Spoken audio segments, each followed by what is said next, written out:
we have now a connect and share session, which just like yesterday, we're not going to do just everybody get up and take a coffee, but we want to do in a moderated way.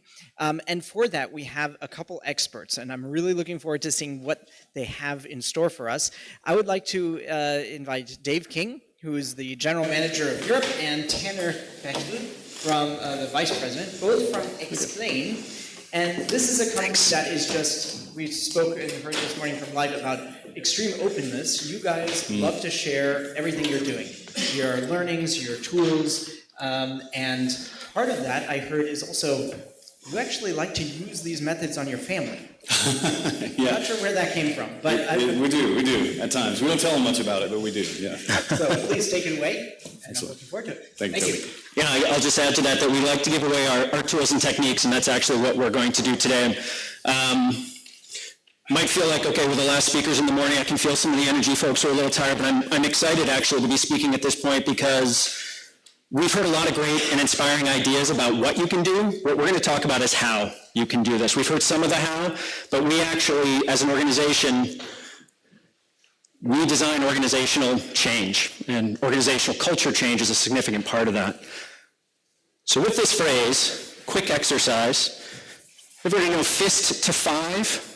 So fist if you completely disagree, 5 if you agree. Fist to 5, do you agree with that statement or not? Go ahead and hold up your hand, please. Come on, hands up, please. Hands up. Get the blood flowing. Do you agree with this sentiment? It's good diversity, Dave. Yeah. Okay, nobody's doing this. That's good. That happens sometimes. Okay. How many people have attempted this? Fist to 5. 5 if you have attempted this. I mean, sincerely tried it, not passively. You ran a program to try to get this done. Yeah. Keep your hand up, and now switch to how successful it was. Switch your finger, so if you had a 5, all right, a lot of fists wouldn't happen, and a couple of these happened too. Okay, that's fair. That's fine. So we are going to focus very much on how we do this. We've been doing this for a while, and we have some frameworks and tools and techniques. We're going to introduce those to you at a program level. So here are the tools and techniques. You're getting some of them out. Right. So we've heard a lot of this. I believe these two words really, this may be revelatory. They don't have much meaning. We use them, we exchange them like low-value currency. Everybody's got a plan for it. Everybody's got an approach. And what we've heard a lot today, we are a room full of very smart people. I'm honored to be in this group of people. I'm honored to be able to speak on this stage. But what I also believe is that we understand concepts so well around design thinking and around change and transformation that we tend to spend a little bit of that time in the philosophy. And we as an organization, we as people, I speak for Dave and myself and the majority of our organization, we understand that to change these things, we need tools. At the end of the day, we have to walk out with something. We have to create something, assign a budget to it, create a task, and do something that matters. And so as Dave talked about today, we're going to walk you through the tools we use and how we use them. So our content may seem less philosophical, but there's a lot of history and truth behind it. Hopefully it's highly actionable. Yeah, that's our goal. Our goal is really to let you guys leave with tools that you can put to work. So what is culture? Everybody has a definition of it. Dave Gray, the founder of our organization, and one of the brilliant minds behind the culture map and its inception, says it's the operating system for the organization. Everything runs on top of it. If it fails, none of the software, none of the people or programs that are on top of it function. And I believe that to be a pretty accurate assessment.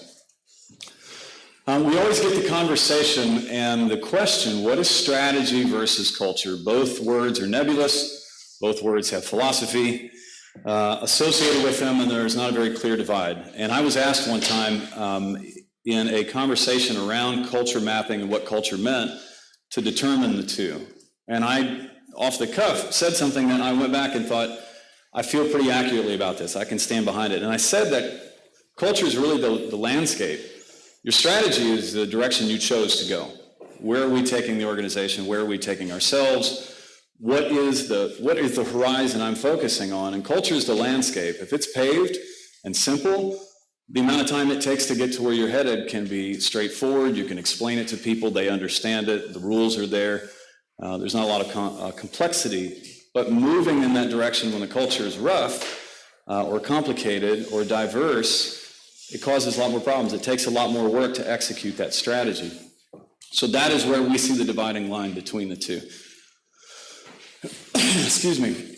Empathy. Everybody understands what empathy is, and we all apply it to what we do, or we try to. I heard many times today, I love this. I sat here yesterday just stealing everybody's quotes. Also, employee motivation is one of the keys behind, making change. And I think you gave me a statistic, and I cannot quote. There was a Gallup poll that's been cited a lot, that 70% of employees are not engaged in their work. And we can dig into that and really understand it, but that's a high number. That's a shockingly high number, actually. That's a terrifyingly high number if you're associated with any line item or finance part of the organization. Ultimately, empathy is understanding the people we work around and work with, and Toby iterated to working on my family with that. I'll tell a little story at the end about that, but empathy is incredibly, incredibly powerful. And we'll go through an exercise here in a bit to show you how to use our empathy map that'll highlight this, but people are icebergs. And when I say that, I don't mean that figuratively, I almost mean that literally. The people you are in this room, I've met you, I'm good friends with a lot of you, but I don't know what your life looks like every day. I don't know how the world affects you. I don't know if you might have some very difficult things in your life that, to me, manifest themselves as you being short or cold with me or unwilling to collaborate. I can only see what surfaces out of the top of that water. And understanding how a person's life affects the way they make decisions and operates has an enormous impact on how we do things like execute strategy and plan conferences and plan travel and put teams together and find leadership. It has an enormous impact on how we function. We'll highlight that in an exercise here in a bit as well. Yeah, and to Bob's point yesterday, 90% of our decisions come from the emotional brain. That's all empathy. Right. Everyone here knows and values the power of empathy. Just very briefly about explaining, because you may not know who we are. We're a design consultancy that focuses on the inside of organizations, which we think is a little different. Quite a few design consultancies apply the power of design thinking, those kinds of things, to markets, products, customers, service, the outside of the organization. We are much more focused on the people inside an organization, and actually that's when we think about our work, we're often doing organizational change, transformation, whatever names you might describe it by, but it's moving the people, getting them clear, creating clarity and alignment for them so that the whole organization is moving in the same direction. And that often is in the categories of strategy activation and organizational performance.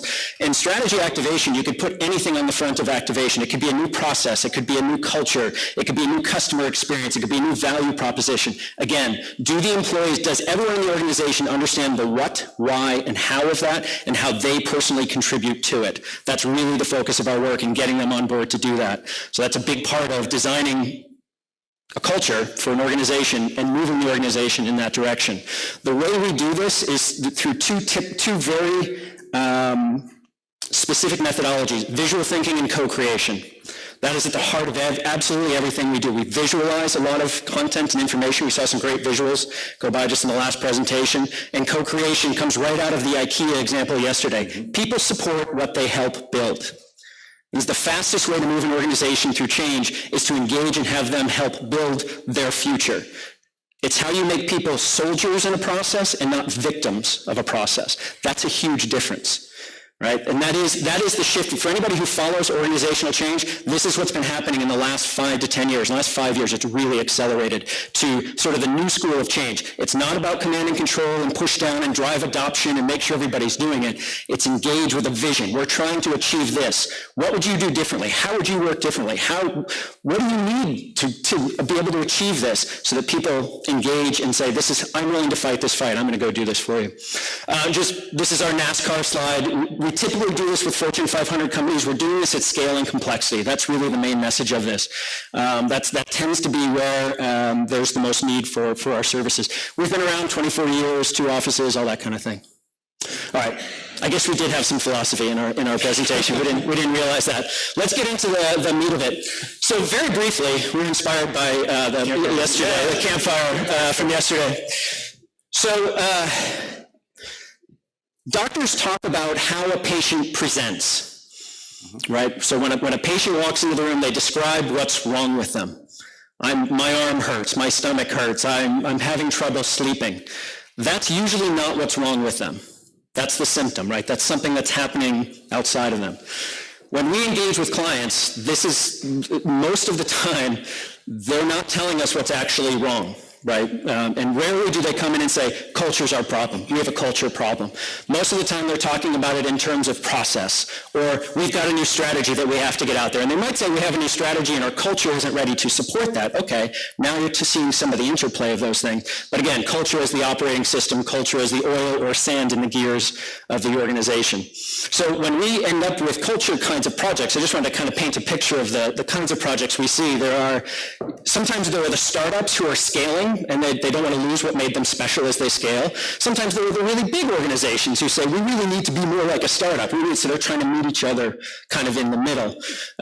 There's mergers and acquisitions, kind of two companies coming together. We need to understand our cultures, make sure our cultures work together. A new CEO will come in and say, I've got new goals, new things I want to deploy into the organization. I need to understand, what is this? How does this culture work? What's working and what's not? What's going to stop me from achieving my goals, or hopefully they say us, from achieving our goals?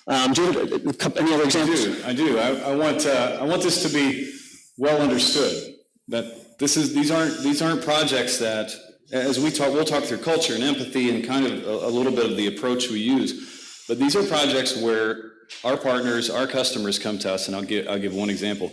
We worked pretty heavily with the HR aspect or division of a multi-billion-dollar Wall Street bank. Very traditional in design. Their HR team was really looking to seek out a way to retain people, institute a little stronger leadership program. And so we were present on site and in the executive space. And as we were working in that space, they merged with two other banks. One being this is a New York stitched up coat and tie kind of bank. They merged with a bank that was out on the West Coast, and another much smaller bank that saw themselves as the customer advocate and very scrappy. And the impact of that merger was enormous because the cultures clashed.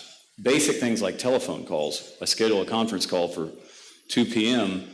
New York, early's on time is late. California, you're there a few minutes late, it's no big deal. But those small changes, when magnified over an organization, create some pretty serious impact, and you start to see the shuffling of that culture. And we were able to engage with them and actually go through the tools we're going to show you, and start to map those things out and fully understand where those lines crossed and why people were behaving that way and why it bothered people, and help them define 6 key core behaviors based around individual business practices that we then help them create tools to implement. So at the end of the day, this goes from philosophy to stuff. And stuff is what we as business people, we sell. So let's move the needle. Let's look at some of those tools because you're alluding to them.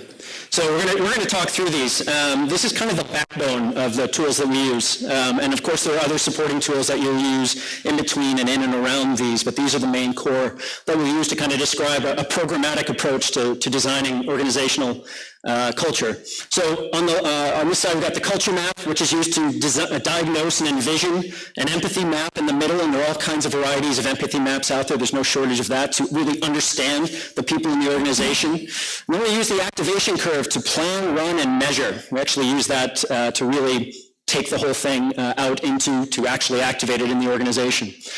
So let's talk through these a little bit. So step 1, diagnose and envision. This is the culture map. How many people have seen this before?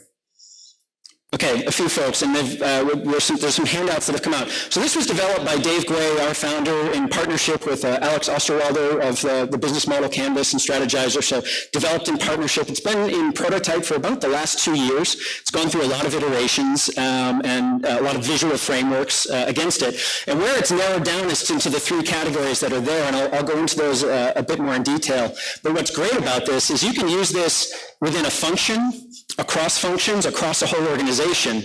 But what's really important is that you use it in small slices. Culture, as you know, is kind of intangible. It's hard to find the edges of it. So you can really open up too wide. It's great to find specific examples and drill in on that. By the way, we're going to touch at a very high level of how to use this. There are fantastic blog posts and videos and things like that about how to really use this. We don't have enough time to go into the real detail mechanics of how to use it. There's a lot of information online, easily Googleable and all public and open. All public, yep. The process of using it, the tool itself, all freely available. So this is the metaphor that's been landed on in this process, that organizational culture is a lot like a garden. Right, and in one image here, a garden that's unplanned and just left to grow on its own will end up however it ends up. Whatever happens to blow in, whatever seeds come in, whatever takes hold and grows, whatever environmental, the rain, anything along those lines. And a lot of organizational cultures end up looking like this on your left. However, a garden planned for and cared for and guided into a shape, a vision that you have, tends to look like the garden on the right. And this is the mental model around organizational culture. And the one note I want to add to this is time. This is actually one of the biggest barriers that we have found to organizational culture projects, impatience by leadership. Some leaders understand that it's going to take time, and there are quick wins you can get, and sometimes it takes 3 or sometimes it takes 5. Sometimes it takes 10, right? If you've got a 100-year-old organization and you really want to see it shift, it might take 10 years to wash out kind of some of the old and get in some of the new. I had a teacher who talked about, she was a gardener, and she said something, and I think I was 17 when she said it. She said, gardeners think about time differently. And at first I thought, wow, you can think about time differently. I didn't even know you could do that.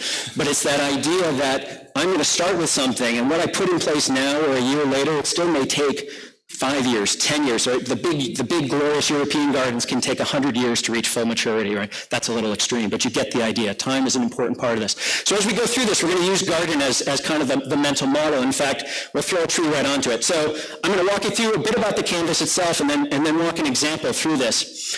So outcomes, behaviors, enablers, and blockers.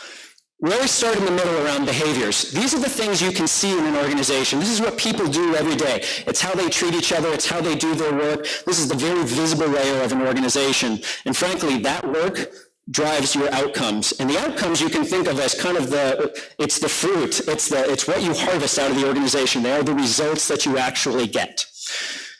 At the bottom is the blockers, the enablers and the blockers. These are the environmental factors that impact the garden. Is it getting enough water? Is it getting enough light? Are there bugs coming in and eating at it, right? These are the things that are there by intention or not intentionally, and that are going to affect the health and overall progress of the garden. I'm going to go through a very high-level example that's been alluded to a couple of times today. I'll run through it really quickly. So let's say we have a sales team, and the sales manager's thinking, the culture's just not right in my group. We're not seeing what we want to, we're not getting the results we want, right? And that's obviously, that's how a patient might present, right? Well, we're just not seeing the results we want. Okay, well, let's dig in and diagnose this. So on the left-hand side, I'll go through the current state, right? So, all right, well, what kind of behaviors are you seeing? Well, there's a lack of teamwork. People are really isolated from each other. They're fighting for accounts. There are all these protectionist behaviors. They're secretive with each other. They won't share best practices among each other. Okay, well, what outcomes are you seeing? Well, it's poor service and lost sales. We're definitely losing sales we could otherwise win. The best practices, again, are hidden, and it's just lower capacity and growth. I can't meet my growth targets. These are the outcomes that we're getting. Okay, so how is your team, what are some of the enablers and blockers? Well, they've got individual sales targets, which is great, because then they're really motivated to hit their target, but guess what? Now they're not going to do teamwork. They're not going to help each other. They're going to fight for things, and because they're individually rewarded. Okay, simple example. So down the left-hand side, we've got the current state. So if you flip that over and start to do some envisioning and say, well, what are some of the behaviors that you'd like to see? What would good look like? Well, I want people to be open and supportive. They should share the accounts, and they should be more like team-based selling. Okay. What would happen then? Well, I believe we would have best practices being shared. We'd increase sales and have more capacity and growth overall. What would you need to change? Well, I think we'd have to switch from individual sales targets to team targets and team-based rewards. Again, a dead simple example, but you get the idea of how you can start to have the conversation kind of from one side to the next. And again, you can do this within a function, across multiple functions, across an organization. There are lots of different ways to slice this. It is important, though, when using it to to focusing on kind of one question at a time, because it will branch, if you'll pardon the pun, it'll branch very quickly and get very confusing very quickly. So once you've done this, now you've got a diagnostic. You understand the current state of what's happening, and you have an idea, a vision of what good culture would look like, which is often hard to articulate, frankly. We get here. This is where a lot of organizations can get easily. We know, so to you in the audience, it's probably like, we know what it is and where it's going. You're just using different terms. The way we see this tool, I want to stress a couple of things here before we exit this. It's very tactical. This is not meant to be a philosophical exercise. The behaviors might be Bob slams the damn door in my face every morning when I come into the parking garage. It might be something so tactical, it's the manifestation of what's happening, but we can track those behaviors and start to open that thing up and look at where they come from. And ultimately, all culture starts with what? People. All of us started. The culture is a combination of who we are as an organization. So if we look at our future state, these are the things that we want. These are the things that we need to create. And in order to do that, we're going to have to task somebody to it. We're going to have to create a project. We're going to have to convince an executive it's important. We're going to have to get a budget. Something's going to have to happen tactically. And to begin that conversation, we need to know who our audience is, whether that audience is for action or that audience is for listening or even just advocating. So what does that look like for us? Empathy map. Who here has used an empathy map of some sort? A million different versions of it out there. The application of it, in terms of using it as a tactical device, is what we want to talk about. I believe in a couple of things around empathy. I believe human beings are generally wonderful people. You may know some people that you strongly disagree with that statement about. But the reality of it is people are good. What affects them in their world changes the way they behave.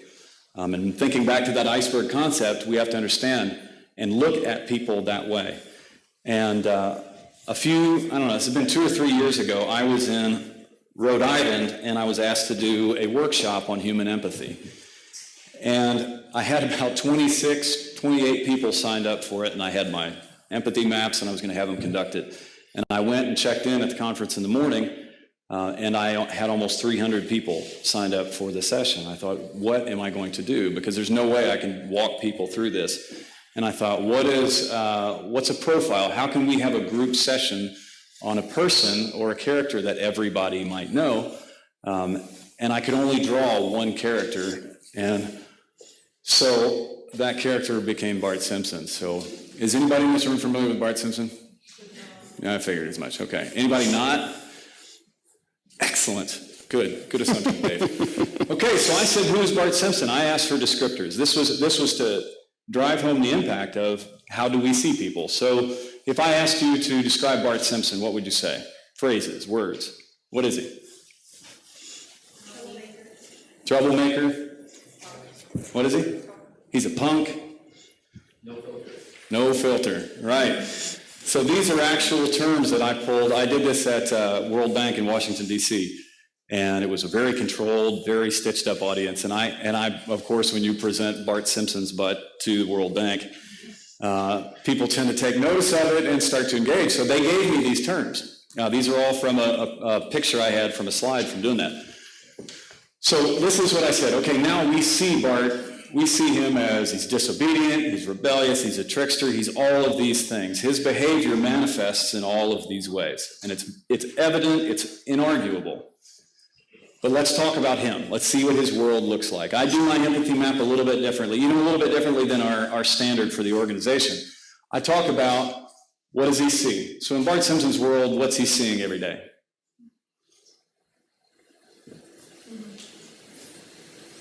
You're a quiet bunch.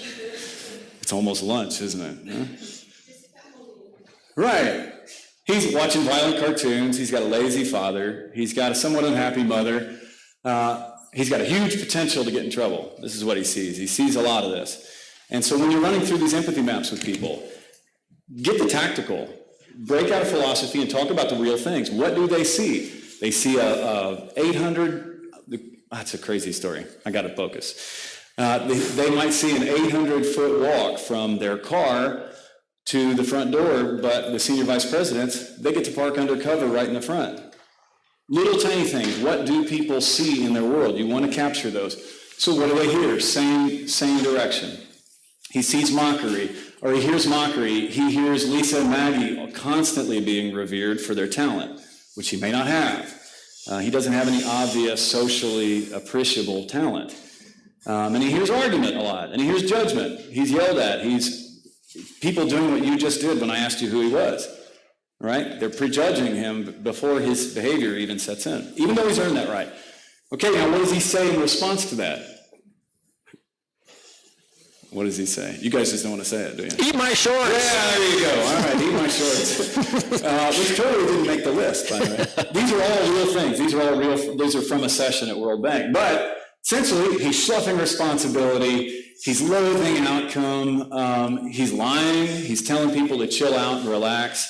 He is essentially telling the world to back off, not taking responsibility for his actions. So what does that make him think? On a daily basis, what do we think he might be thinking in his head? Based on what you know now, what's he thinking? I can just push that button instead. He's thinking these things. My dad's a loser. He just wants to have fun. Why is he always getting in trouble? It's not fair. This doesn't matter. I don't know why they're getting angry at me. And maybe a little bit of self-judgment, right? Maybe I'm a loser. If you look at the combination of the world that this kid lives in, he's got a kind of an absent father. He's a middle child. He sees a dysfunctional marriage over him.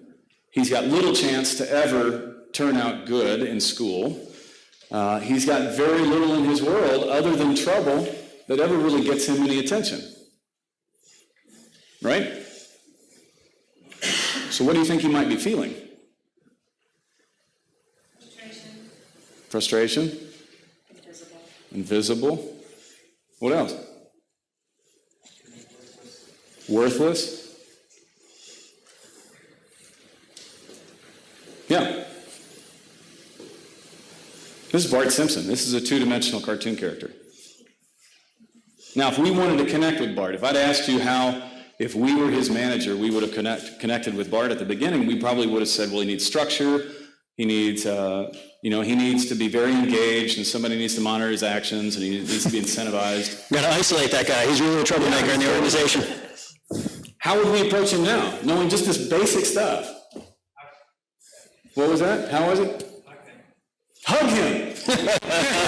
Yes. Make him feel important. Listen to him. This is, to me, we have a lot of practice areas that explain, but to me, everything starts right here. Our cultures, our companies, culture mapping, strategy, project planning, the future of the organization, our profitability, our brand. We, our customers, our leadership, our board of directors, investors, all of them are a three-dimensional version of Bart Simpson. And they're all driven by different things. And so at the root of culture are people. And people are those icebergs. And in doing a basic exercise like this, you guys have that map in your hand. Does everybody have the empathy map? They're freely available. There's 100 on the internet. If you contact us, we'll send you one. But the reality of it is you want to do this, even if you think you know a person. And when they ask me if I did this on my family, you better believe it. Better believe it. Not to hack them, but for me to understand them. So I would urge you, I would ask you, I would plead with you, before you engage in a massive project like changing your culture, which is pretty damn big, I would ask that you look at the people, because we're three-dimensional people, not just two-dimensional cartoons that exist for an hour a week. And that can strongly affect the way your culture is implemented. So you can start to imagine these two tools coming together, right? You've done some diagnostic on the current state of the culture, and now you do a deeper dive into the motivations and understand the people at work and active in the culture. So you've got kind of two lenses on them now. You're starting really to develop some understanding. And as we know from design thinking approaches, answers start to emerge from the research, right? The insights just start to appear. That's right. So now we have actionable things that we can do. We can understand the organizational culture. We can understand the individual culture, for lack of a better term. We can see the individuals. We can understand what it is that the organization, where it sits and where it needs to go. And now let's say we've taken those tasks that we saw at the bottom of the culture map and we've turned them into projects. This is the stage. And even to our own credit, I heard, like you talked about projects, I think Toby asked you about projects that didn't go perfectly well. If there's something we did at the beginning, when we first started, we kind of got pulled into this arena. It was not to fully consider the follow-through and the measurement, because at the end of the day, we all work for capitalist organizations. I presume we do, to some degree. Everybody who's either got a budget or has an income that they need to take very good care of. At the end of the day, economics is driving it. If our companies didn't have the budget, we wouldn't be able to sit in this room and talk about what we're talking about. So, measuring this and turning this into real business results is critical, absolutely critical. Otherwise, it's a design exercise. Up until now, we've done a design exercise, which is fair. Right. It's important pre-work, but if you'll forgive the expression, it's masturbation up until now. It is, technically. Sorry, I'm very sorry. Okay, you can edit that on Facebook, I think. But it's important work, right? I don't mean to dismiss it. You have to do that legwork. It's self-serving. But now you actually have to go activate it in the organization and click the slide, please, sir. And that's, I came to design thinking from the other side of the business, and I needed to take numbers home. I needed to deliver things. And so this part to me, I started as an XPLANE customer. And this part to me, being able to translate amazing design thinking and amazing visual thinking and co-creation, all these terms that made me feel good and made me want to go to work and feel like I was an innovative company, led me to delivering profitable results. That, if we're all waiting around for when design thinking becomes important and becomes a CEO's charge and priority, it's when we can attach fiscal, fiduciary value to what we deliver. And this is how we do it. So from a principled point of view, people do not just immediately wake up one day and completely love your brand, fall in love with it, have it all over their house, spend their disposable income, prioritize it. They don't wake up that way. They're moved to that point. And so over 24 years, we've combined a lot of the way and the phases in which people move into a simplified thing we call the activation curve. This was developed by a consultant in the 80s. You may be familiar. Some of you may have seen this before, and we've kind of adapted it a little bit. There are a few different versions out there. So when we sit down with a client and we say, here's our idea, here's what we think the audience is doing, here's the culture that you philosophically want to reach. Now, based on what we know about that empathetic perspective of each of your audiences, here's the path we're going to take. And this, Dave referenced earlier, time. Time is critical. Time is also the silent elephant in the room when we're budgeting and planning and setting expectations. We want to change culture, and it may take 2 years. It may take 2 years to see considerable change or evident change. And so what we try and do when we work with customers is to practically plan. Where do we begin? You know, maybe different organizations, and I'm actually digging into Dave's part here, sorry. Understanding that time and chronology plays a part in effective activation is just as critical as understanding the value and importance of empathy as it relates to building a culture. And so I'll instead of stealing Dave's information, I'll let Dave cover the details. Yeah, actually, and I'll just kind of punctuate what you said before I get to my next slide, which is one of our consultants likes to say, never underestimate other people's ability to not care about your initiative. Right. To not care at all about what's important to you and what you're trying to get them to do. Because they have a whole plate of things they're supposed to do. That sales team has a number that they're trying to hit. And if you go empathy map on them, they see themselves as the people keeping everyone else in the organization fed and alive and get the hell out of my way. I'm trying to hit a number, and I know how to do that, and I've been doing it for this many years, and now you want me to bring these junior people? You can quickly drop down into the empathy map of them. Right. People, they just don't care about your thing. They've got the things they care about. Not because they're not great people. Right. All salespeople aren't evil. All consultants aren't uppity. They care about it because they're made to care about it. So we talked about, so this is how we get to enterprise scale with this. This is how you do we talked about that we use this tool for assessment, planning, and measurement. So from here it starts to, frankly, I'm always a little uncomfortable putting this term behind it, but it starts to look a bit like a marketing. You need to develop a communication and engagement program, not just a communication program. So you got to segment the organization, segment the people you're trying to move up the curve. Understand where are they today in relation to the change that's coming at them. In this case, the culture change that we want to see. Have they heard about it? Are they resistant to it? Do they just completely disbelieve it? Do they believe it but don't know what good looks like? I'm willing to work more innovatively. You're telling me we want to have an innovation culture? Fantastic. I would love to be more innovative. How do I do that? That's my gap. That's what I don't know how to do. So where are they today in relation to the change, and where do they need to be in the future? Once you have an understanding of that, you can come back and identify the communications and engagements that it's going to take to move them up the curve. What is it? Because I'll go into that in a second. And from there, you design a communication engagements program, and I'll do that. So using our example just a little bit, and we've thrown a little more color onto it, right? So the sales group, let's imagine they're hearing about this for the first time, and they've got to go all the way up. That's a long journey, right? Because people hear about a change, they believe it, and then they live it. And most of the time, this is actually like a grief curve. It's a grief process, frankly, right? Change behaves that way. People have to go through their own process and take their own time. So this is broadcast. A lot of organizations make the mistake of, we need a comms program around our new strategy. Oh, a comms program, that sounds great. Do you need people to understand it, or do you need them actually living the strategy? We need them actually living it. Okay, so a comms program is going to get you to understanding and maybe acceptance.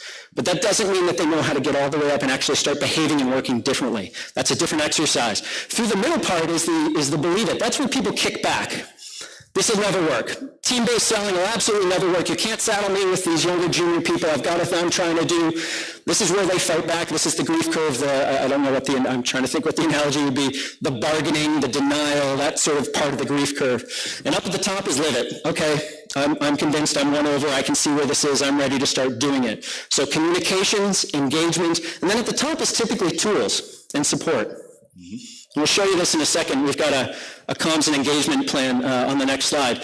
But so sales, they're just hearing about it for the first time. They've got a long journey. And so we can design, right, that's actually the main thing here. We can design the communications and engagement to get them up there. Because how many emails is it going to take to move sales up to live it? It's not going to work. The email might be to tell them about the workshop they have to come yell at you about how this isn't going to work and then get them to design. Right, so HR's probably been involved with the planning. So at the start of this project, HR is already to believe it. They're already convinced. You don't need to do anything, and they just need to go all up to live it. For customers, if you're going to tell them, hey, we're taking a team-based selling approach, you only need them to get to believe it. They don't have to live it. There isn't much that they have to do, right? So it's important to understand. Now I understand what interventions to do against each of those groups. This is a real communications and engagement plan. You can see the segmentation down the left-hand side. Across, so we broke it out, in this case, into awareness, training, and go live and support. I think it's over 3 years. So 2010, 2 years. Roughly 2 years. This was kind of a funny story. This is a for-profit university in the United States, 80 campuses across the country. I think close to 100,000 employees or stakeholders, let's just call them, in the organization. The CEO of the university, that's funny to say, the CEO of the university sent out an email announcing we were switching from Oracle to SAP systems. Fantastic, this is going to be great, isn't this wonderful? This is the first time the whole organization heard about this change. And it was delivered in an email. You sent it out as an email. You can imagine all the administrative systems that were running on it and what that meant to them, all of the professors and their research, students using those systems and that sort of thing. This is an absolutely terrible way to go about this. So, create a segmentation of the organization, who needs to do what are the communication and engagement kinds of things, what are the support tools all the way across we're going to design to deliver this. A key part of this are the 360 ambassadors, because what we realized was across 80 campuses, you need somebody on the ground who can go around and tell the stories and answer the questions. That also created a feedback loop back to a central process so we can understand what's happening in each of those processes. How did we find that out, Dave? How did we find what out? How did we find out that we needed 360 ambassadors, that concept? Research. Right. Design research. You're supposed to nail that one. Ultimately, by understanding the customer. Those things didn't exist. That job didn't exist until we understood the empathy of the individual student. The administration who knew about university management didn't know that was a thing that needed to be there. Totally had to cut in there, sorry. No, that's fine. All right. So the last part of this is around measurement, and this is something we've, just full transparency, XPLANE is really just starting to get into in the last year or so.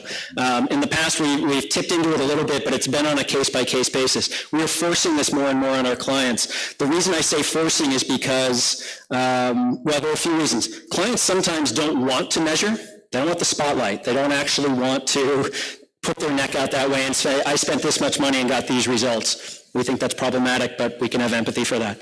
Other times they just don't have the mechanisms in place, right? We're going to change this part of your culture and we expect it's going to have this revenue effect. You may not have that data, that information to make that correlation, and some of those things aren't in place. You have to put them in place, so that creates other kinds of resistance. It's absolutely a collection of quantitative and qualitative. There's no other way to kind of especially with regard to culture. There's going to be a lot of qualitative about it, but what you're trying to move or change would be a part of things you could measure from a quantitative point of view. And you can do it at different layers of the activation curve as well. By the way, I mentioned so this is one aspect of measurement. Another aspect is where are these groups as they move up the curve? And you can literally have a war room with the different segmentations and show where they are today. Where do we think they are today? We went out and surveyed them again 3 months later. They're here right now. Okay, good, I understand that. There's one other thing I wanted to mention with this. Leadership will always, always, always overestimate where the organization is behind their initiative. Mm-hmm. I just spent 18 months developing this new strategy with Bain or McKinsey or Boston Consulting. I went out and told the organization 3 months ago about it. I gave a presentation, I did a town hall. What do you mean they're here? Why aren't they doing it? Why aren't they doing the new strategy? Why aren't they performing the new culture? We told them what to do. You didn't bring them along. You didn't grow the garden. You didn't tend the garden in the right direction. We haven't mentioned the garden in too long. That's funny because that's the place we typically engage with the customer. We put together the strategy and it's fantastic, and I sent out an email and I do not understand why everybody's not behind this thing. Yes, okay, to close this out, and not to close it out, but to close the prescriptive part out. I see this, I love the name of this conference, but I would rather this be Design is Business. I want this to be an integrated part of what we do and how we work, and I want it to not be a unique practice area. I want it to be a culture shift in the way organizations function. We're talking about things that are amazing. People-centered business. We are people. Why did it take us so long to arrive at this point and develop the tools in order to do this? It confounds me. It was why I moved from my own industry into XPLANE after I used them in a session. And I'm not saying these parts are 100% the only way to do it, but I can tell you that we have used these or a combination of these for the last 24 years, and we have delivered empirical, measurable results. And whether you take this direction or you define your own, seeking the path that delivers design thinking as a real, quantitative, measurable benefit to an organization, do it.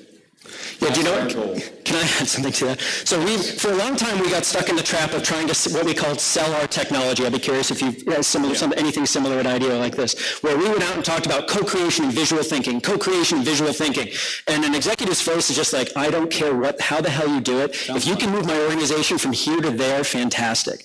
Right, so we encounter this too often where I just need the results, right? And there are some executives who are on board, right? And I keep saying executive, people, budget holders, right? People are going to sign the check. They're on board with design as the method. There are others who are just, I don't care if you make popcorn with my people. If it gets them from here to there, fantastic, let's go do that, right? So I think this is one of the places, and I share it as a cautionary tale for all of us, coming from a design community, and there's a lot of, how do we get people to value design and use design, and it is the results end of it. There was something in the talk, or actually in the panel yesterday where somebody mentioned, I think it was in the panel, surprise with results, right? That idea that, hey, this is already delivering results. But getting out of that space of design for design's sake and design into business results, I know I'm kind of preaching to the choir, but. You are, it's a point, we could sit here and drive home all day long, but ultimately we have to deliver numbers. That's it. Design thinking has got to be a revenue supporting component of business. And I want it to be the design of business. I want it to be the part that exists because it's right, not because we're convincing or brilliant, but because it's the correct way to do business with the customer at the center.